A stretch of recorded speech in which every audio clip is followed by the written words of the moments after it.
C'est un véritable cauchemar qu'a vécu la Turquie ces dernières heures. Le pays a été frappé par plusieurs tremblements de terre dans la nuit du 5 au 6 février et à l'heure actuelle, on dénombre près de 1900 morts, selon les informations de France Info.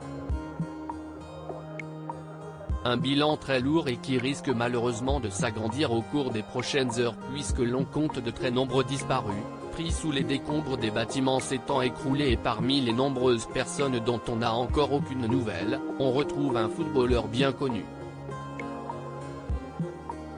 D'après les informations sorties dans la presse, Christian Atsu, international ghanéen de 31 ans et ancien joueur de Chelsea, n'a pas donné signe de vie depuis que le violent séisme d'une magnitude de 7 a touché la Turquie.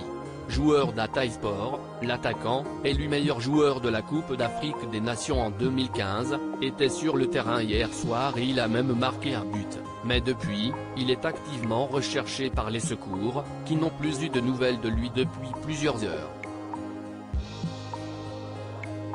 Une énorme inquiétude pour ses proches comme pour son club, qui n'a plus de nouvelles de son joueur. Ce n'est d'ailleurs pas le seul, puisque son coéquipier Onur Ergun, ainsi que le directeur sportif de l'équipe sont toujours recherchés à l'heure actuelle. Le corps d'un gardien d'une équipe de 2e division retrouvé sous les décombres des tremblements de terre dévastateurs et qui ont donc fait de très nombreuses victimes. Eyüp Türkaslan, le gardien de but du Yeni Malatyaspor, un club de 2e division turque, a lui été retrouvé mort sous les décombres, comme l'informe l'équipe. Le premier tremblement de terre a eu lieu à 2h17 du matin dans le sud-est de la Turquie et en Syrie, surprenant la plupart des habitants de cette région.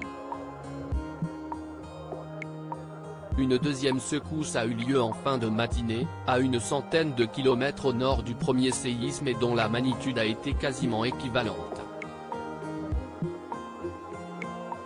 Pour l'heure, le bilan est déjà très lourd et de nombreux pays ont déjà annoncé une intervention rapide. La France se tient prête à apporter une aide d'urgence aux populations sur place, a déclaré le président de la République, Emmanuel Macron.